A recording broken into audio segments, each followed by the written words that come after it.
Iremos estudar Teoria Geral dos Contratos. Olá, meu nome é Henrique Benassi. Vamos dar continuidade ao estudo da Teoria Geral dos Contratos. Bom, vamos trabalhar agora com o direito intertemporal. Veja, a questão envolvendo o direito intertemporal, do contrato ganha importância, sobretudo, quando tratamos dos contratos de execução diferida. Isso porque nós temos aqueles contratos que são de execução imediata. No contrato de execução imediata, o contrato ele é celebrado, o contrato nasce e já produz os seus efeitos. Ou seja, nós temos o nascimento e a execução do contrato ocorrendo num curto período de tempo. Então, o contrato de execução imediata é aquele que nasce e termina. O contrato de execução imediata, por exemplo, seria um contrato de compra e venda. Por exemplo, quando você celebra um contrato de compra e venda, o que acontece? O comprador paga o preço, o vendedor já entrega a coisa. Então, em regra, os contratos de compra e venda são contratos de execução imediata. O contrato nasce e ele já é cumprido, as obrigações oriundas desse contrato são cumpridas imediatamente. Entretanto, quando a gente analisa os contratos de execução diferida, que são aqueles contratos cujos efeitos se postergam no tempo, se protraem no tempo, aí ganha relevância a questão do direito intertemporal atinente ao contrato. Nós temos aqui um dispositivo no Código Civil de 2002, que é o artigo 2035 do Código Civil. Já está na parte de transição do Código Civil, nas disposições finais. Aqui veja, o que o Código Civil estabelece? O Código Civil vai dizer o seguinte, que em relação aos contratos, no que tange à existência e à validade do contrato, eu vou aplicar a regra vigente ao momento da sua celebração. E, em relação à questão dos efeitos do contrato, ao plano da eficácia do contrato, eu vou aplicar a regra atual. É isso que nos informa o artigo 2035 do Código Civil. O artigo 2035. Então, veja, imaginemos, vamos dar alguns exemplos aqui. Vamos imaginar a questão envolvendo condomínio. No Código Civil de 1916, a multa pelo não pagamento do condomínio tinha como limite 20%. Aí veio o Código Civil de 2002 e estabeleceu uma multa limite de 2%. Veja, nesse caso aqui, o que acontece? Qual que é a lei aplicável? Bom, eu vou aplicar a norma atual, que é o limite de 2%, por quê? Com o advento do Código Civil de 2002, ficou limitado a 2%. A questão da imposição da multa é uma questão que está no plano da eficácia do negócio jurídico e não no plano da validade nem da existência. Então, eu aplico a norma atual, a norma vigente. Até, enquanto vigorava o Código Civil de 1916, podia se aplicar multa de até 20%. Com o advento do Código Civil de 2002, passou a ser de 2%, devendo respeitar esse limite. O mesmo acontece, por exemplo, em relação ao casamento. Veja, o Código Civil de 1916 proibia a mudança, do regime de casamento. O Código Civil de 2002 passou a admitir mudar de regime de casamento. Mudar de regime de casamento, nós estamos no plano da eficácia. O que significa dizer que se a pessoa casou, quando vigorava o Código Civil de 1916, e depois, com o advento do Código Civil de 2002, que passou a permitir a alteração do regime de casamento se os cônjuges quiserem mudar de regime, eles podem. Eles podem, mesmo tendo casado, né, durante, né, a vigência do Código Civil de 1916. Porque aqui nós estamos no plano da eficácia. Né? Se estamos no plano da eficácia do negócio jurídico, né, nesse caso, o que acontece? Nós devemos aplicar a regra atual. E o Código Civil, que é a regra atual, permite mudar de regime. Então, são dois exemplos aqui para que possamos compreender, né, esse dispositivo, o artigo 2035, que trata do direito intertemporal envolvendo os contratos. Então, resumindo, quando a questão envolver validade e existência, devemos analisar a norma vigente no momento da celebração do contrato.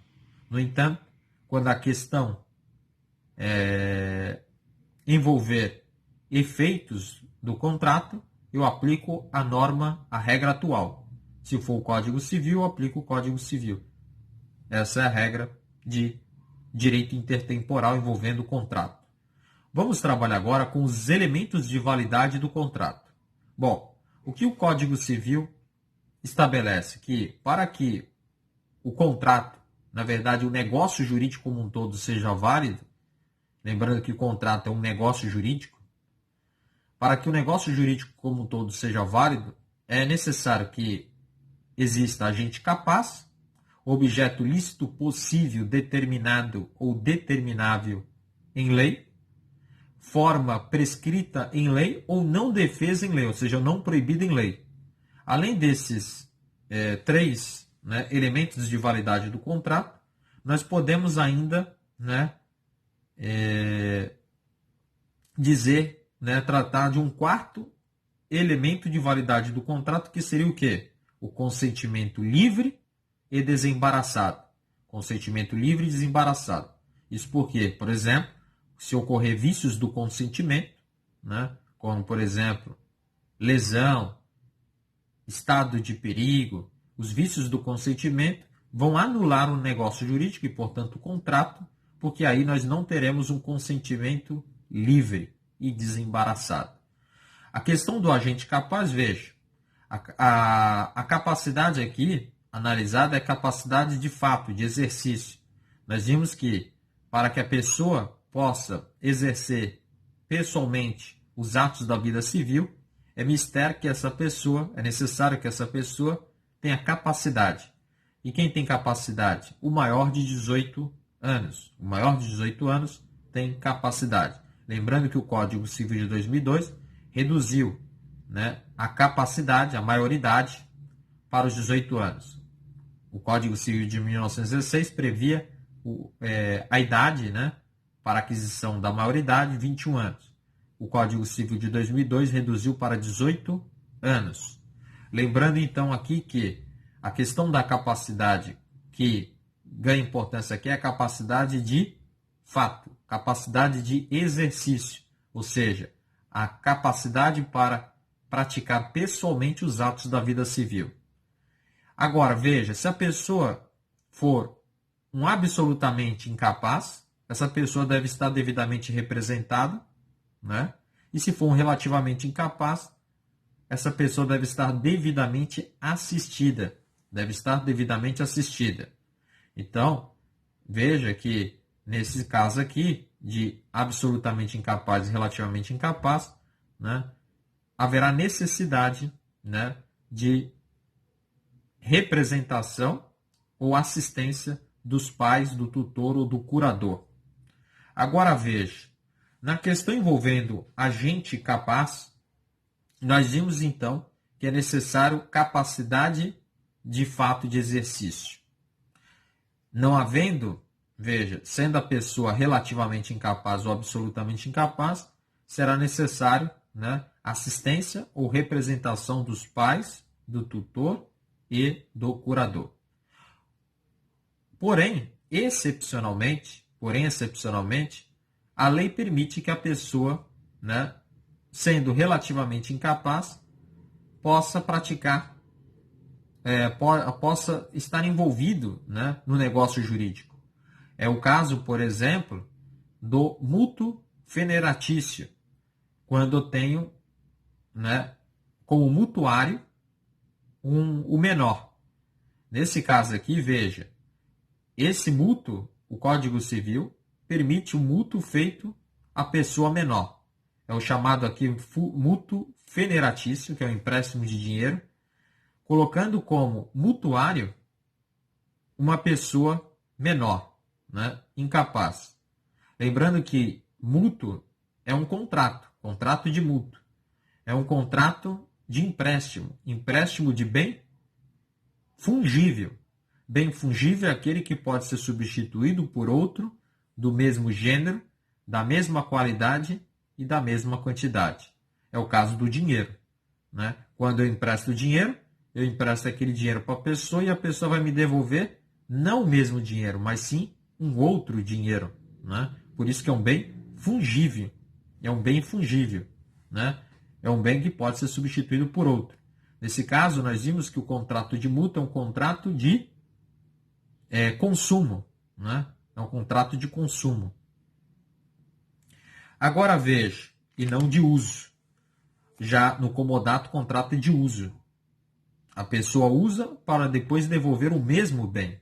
Esse é o comodato, é o empréstimo de coisa infungível. Lembrando que, né, empréstimo gratuito de coisa infungível.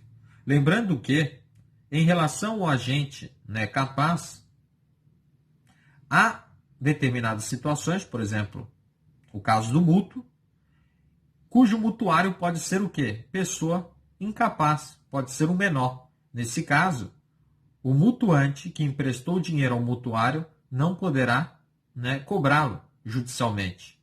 Então ele assume o risco. Isso em regra, né? Porque o artigo 589, isso porque vigora a regra do senatus consulto macedoniano. Então, em regra, né, se foi emprestado dinheiro a uma pessoa menor, o mutuante que emprestou não poderá cobrar, né? Não tem condições de cobrar judicialmente esse dinheiro, né?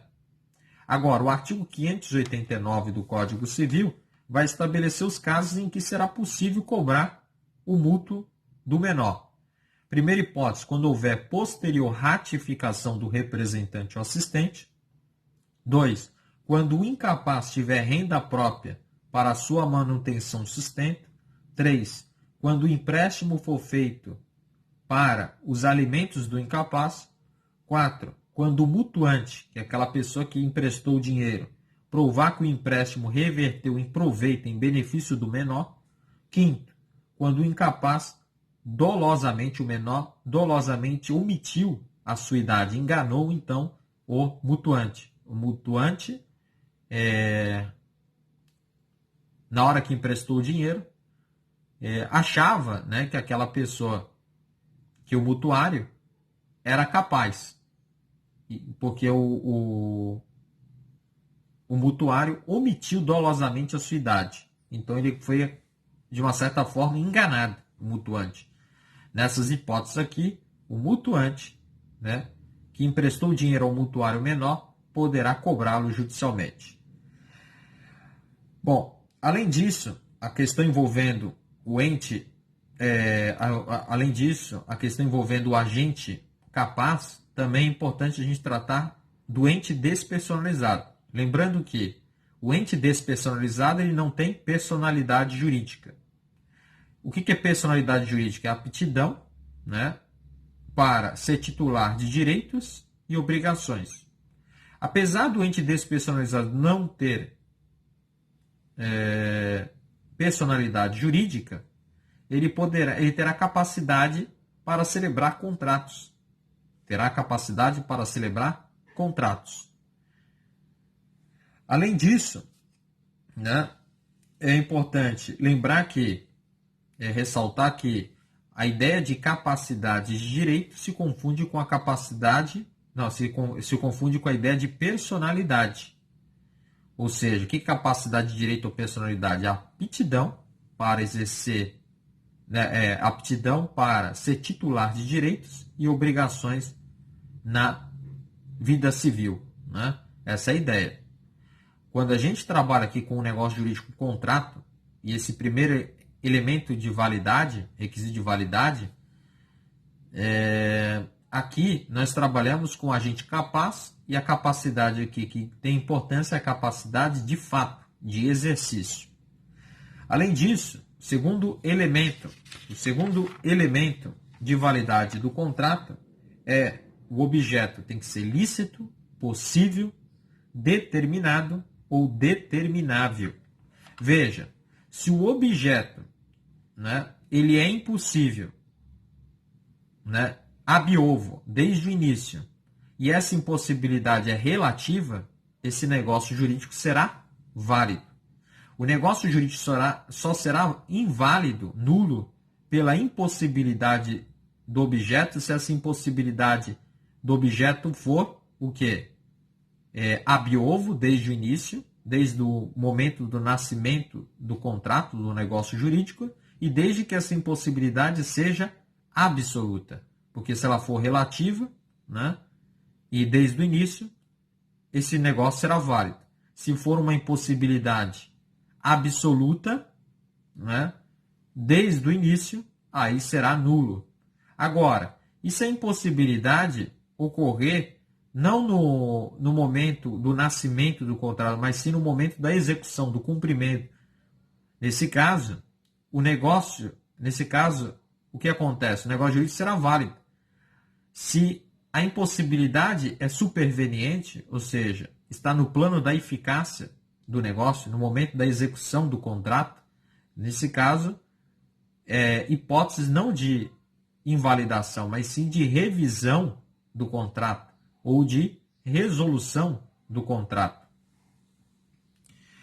Uma outra questão importante a ser tratado em relação ao negócio jurídico, ao contrato em si, né? Lembrando que o contrato é uma espécie de negócio jurídico, diz respeito à forma.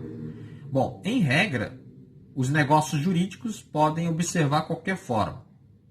Ou seja, em regra, nós aplicamos o princípio da liberdade de formas. Eu posso utilizar a forma que eu bem entender, né?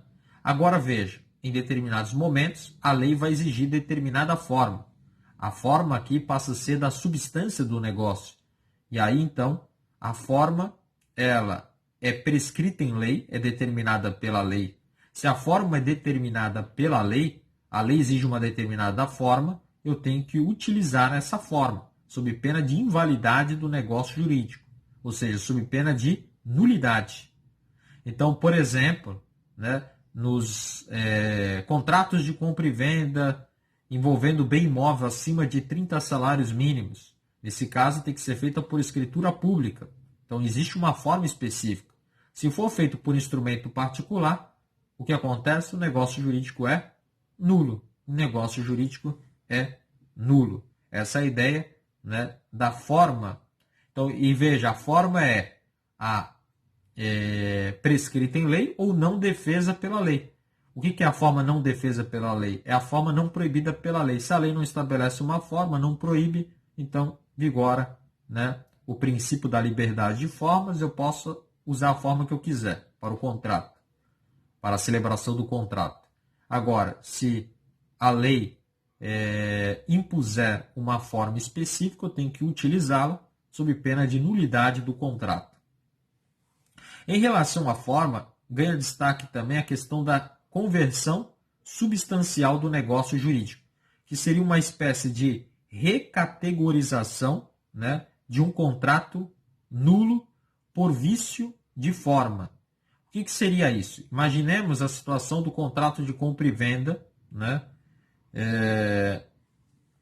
O contrato de compra e venda acima de 30 salários mínimos, envolvendo um bem imóvel, né? E nesse contrato de compra e venda foi feito por instrumento particular. Veja, se o juiz, né, puder extrair que se as partes ao tomar conhecimento de que o negócio jurídico ali tinha que observar a forma escrita, né, e adotando aqui, né, a escritura pública, o instrumento público, se o juiz dali conseguir, né, extrair que a parte se soubesse da nulidade, teria feito, por exemplo, um compromisso de compra e venda, que pode ser feito por instrumento particular. Nesse caso aqui, né, pode haver a conversão substancial, ou seja, é possível converter um contrato de compra e venda, né, num contrato de compromisso de compra e venda. Isso porque, nesse caso aqui, se considerar compra e venda, o negócio jurídico é nulo porque não adotou a forma prescrita em lei. Mas como o compromisso de compra e venda admite que seja feito por instrumento particular, eu posso converter substancialmente esse negócio. Ou seja, em outras palavras, eu posso recategorizar esse tipo de negócio. De uma compra e venda, vira compromisso de compra e venda. Além disso, né, é necessário, como requisito de validade do negócio, né, a vontade livre e desembaraçada, ou seja, é necessário que não haja nenhum vício do consentimento, né, em relação à vontade das partes. Por exemplo, a lesão, o estado de perigo, o erro, né, o dolo, todos esses vícios do consentimento acabam influenciando na vontade livre, né, de uma das partes, de um dos contratantes, e isso conduz, né, à anulabilidade, né, do negócio jurídico, ou seja, a anulabilidade do contrato. Vamos trabalhar ainda com as regras de interpretação do contrato.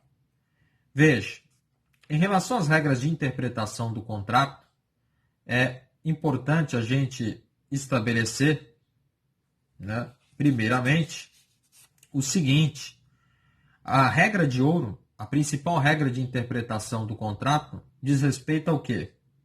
A boa-fé objetiva. Está previsto no artigo 113 do Código Civil. Então, a principal, né, regra de interpretação é a regra de boa-fé. Regra de boa-fé.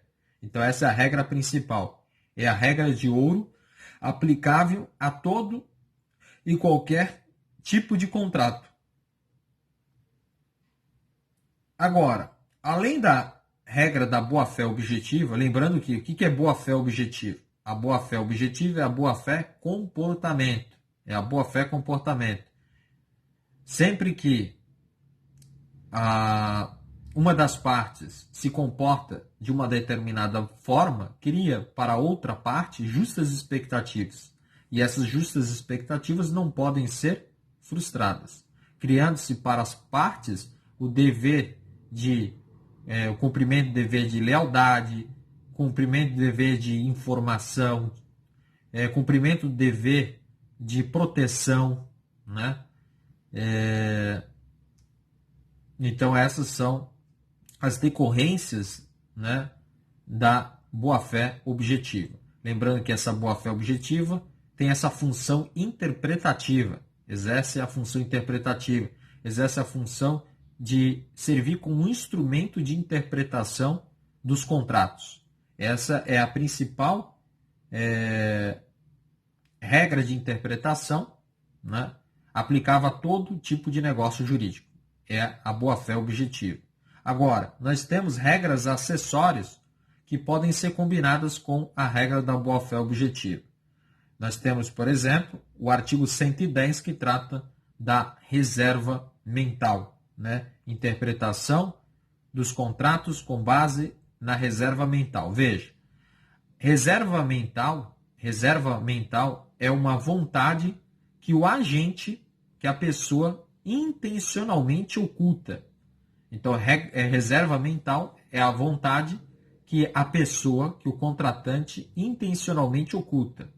Havendo divergência entre a reserva mental, que é aquilo que a pessoa quer, e aquilo que a pessoa manifesta, deve prevalecer aquilo que a pessoa manifesta.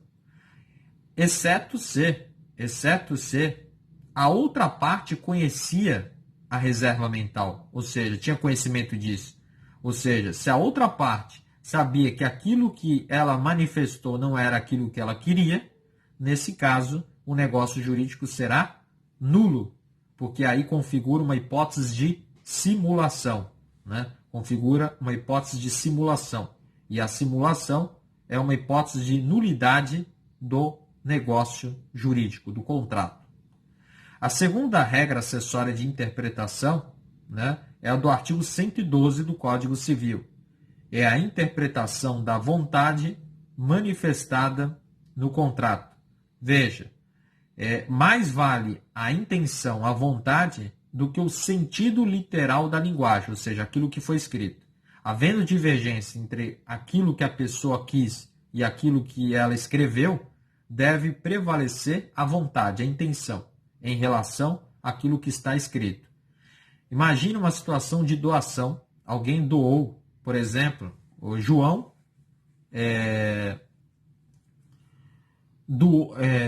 João doou para o Carlos, né, no contrato, sendo que o Carlos é um bombeiro, né, e doou para ele um bem, por quê?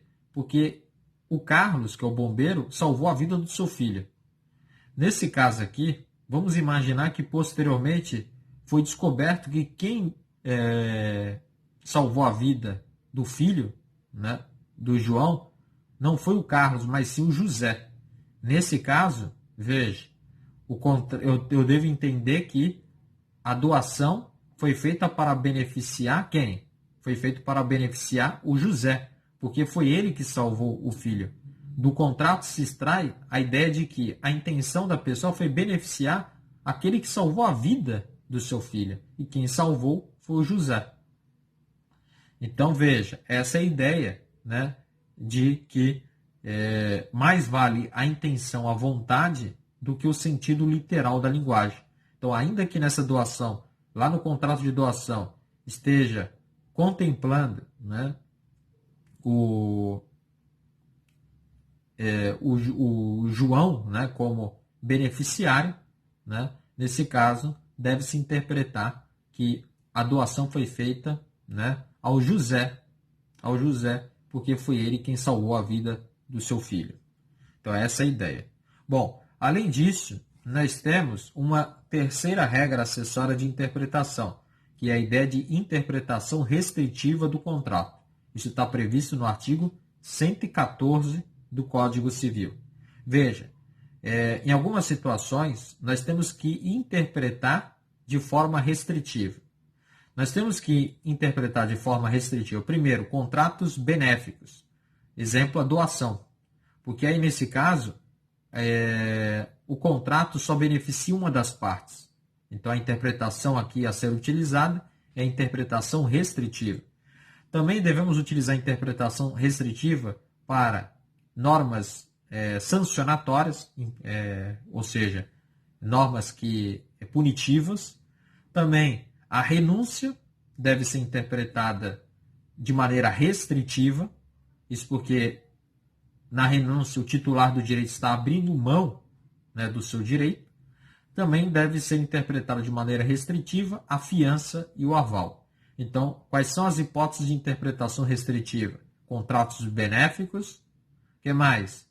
Aplicação de multa, sanção, renúncia, fiança e aval. Essa é a ideia, então, da interpretação restritiva do contrato.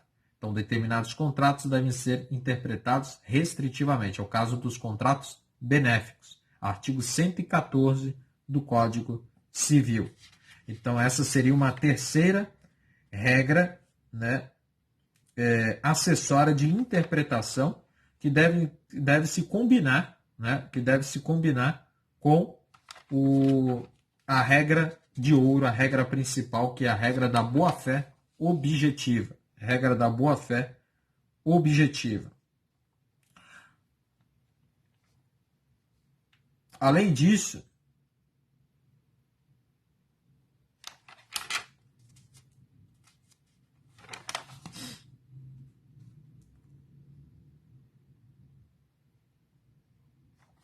bom, o tempo aqui já se esgotou, né?